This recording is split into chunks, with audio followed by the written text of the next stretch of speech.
Hello বন্ধুরা, কেমন আছো সবাই? আশা করি তোমরা সবাই খুব ভালো সুস্থ আছো। তো আজকের ভিডিওতে কথা বলতে যাচ্ছি কিশোরী সংটা নিয়ে ওয়ান্স এগেন, বিকজ মাত্র 10 দিনে কিশোরী গানটা 1 কোটি ভিউজ অতিক্রম করেছে। মানে 10 দিনে 1 কোটি, আমি যদি পার ডেও ধরি প্রায় 10 লক্ষ লোক এই গানটা কিন্তু দেখেছে বা শুনেছে।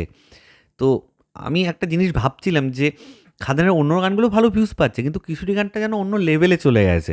তো এর পেছনে কারণ কি হতে পারে যে গানটা এত ভাইরাল হলো, এত লোকে শুনছে এবং লাইকসের সংখ্যা দেখো, আম, এবং কমেন্টসগুলো দেখো, মানে 100%ই প্রায় পজিটিভ কমেন্টস। তো আমি আর কিছু কারণ মাথায় এসে সেগুলোই ভাবলাম তোমাদের সাথে শেয়ার করি। তোমাদেরও যদি কিছু কারণ মনে হয়ে থাকে, আমি যদি কোনো কিছু বাদ দিয়ে থাকি, নিচে কমেন্ট করে জানো তোমাদের কার কী মনে হয় আসলে।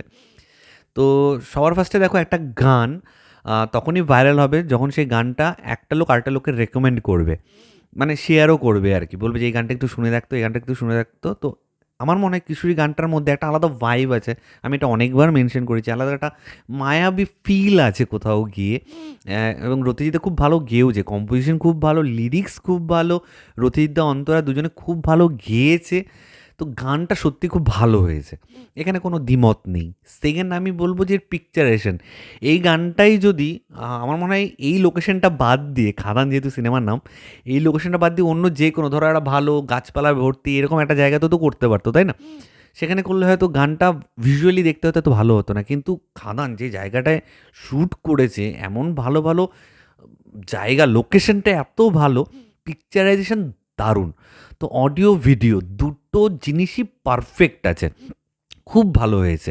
মানে এই সময় চট করে এই ধরনের লোকেশনের গান তো আমরা দেখিনি, তাই না?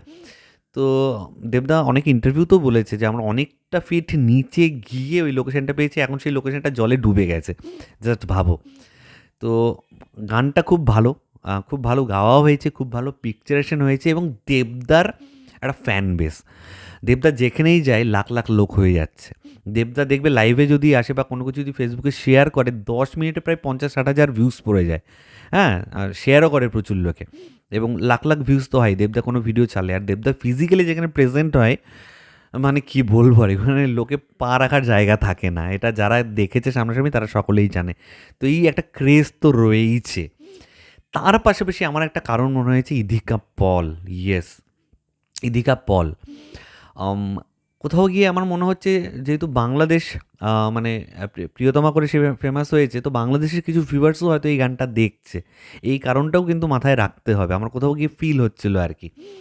এর পাশাপাশি সবথেকে বড় কারণ আমার যেটা মনে হয়েছে, যে এই দুজনকে, দেব এবং ইধিকা পল, এই দুজনকে খুব খুব খুব ভালো লাগছে অনস্ক্রিন দেখতে। কেমিস্ট্রিটা ভালো জমেছে, খুব ভালো ডান্স করেছে দুজনেই। দেখতে শুনতে সমস্ত কিছু করে, মানে একটা পারফেক্ট কম্পোজিশন, একটা পারফেক্ট জিনিস তৈরি হয়েছে, পারফেক্ট প্রোডাক্ট হয়েছে, যেটা নিয়ে লোকে বলছে, কথা বলছে। কমেন্ট সেকশন দেখো, তাহলেই বুঝতে পারবে। তো এরকম বাকি গানগুলোও 1 কোটি ভিউজ ক্রস করুক আমি চাই, এবং বড় পর্দায় যখন দেখবো সিনেমাটা, এই গানগুলো সত্যিই খুব এনজয় করব। এগুলো বাদও, মাত্র তো 4টা গান এসছে, এগুলো বাদেও কিন্তু প্রচুর গান রয়েছে। দেবদা নিজেই বলেছে 8টা থেকে 9টা গান রয়েছে, সেগুলো বড় পর্দায় আমরা দেখতে পারবো। সেগুলো কী গান, কীভাবে, কোথায়, কীভাবে সেট করা আছে, সেটা সিনেমাটা দেখার অপেক্ষা। তো পরবর্তীতে সেটা নিয়েও কথা হবে, সিনেমা দেখার পরে অবশ্যই কথা বলবো সেগুলো নিয়ে। তো আপাতত এই ভিডিওতে এটাই তোমাদের সাথে শেয়ার করতে এসেছিলাম। তোমাদের কার কি মতামত, কিশোরী গানটা 10 দিনে 1 কোটি, প্লিজ নিচে কমেন্ট করে জানাও। এবং আমার ভিডিওটা ভালো লেগে থাকলে লাইক, কমেন্ট, শেয়ার করতে একদম ভুলবে না। চ্যানেলটাকে যারা প্রথমবার দেখছো, নিচে যে রেড সাবস্ক্রাইব বাটনটা আছে সেখানে ক্লিক করে নাও, পাশে একটা বেল আইকন আছে সেখানে ক্লিক করে অল অপশনে ক্লিক করে নাও। ঠিক আছে বন্ধুরা, ভালো থেকো সবাই, সাবধানে থেকো সবাই, love you all, take care.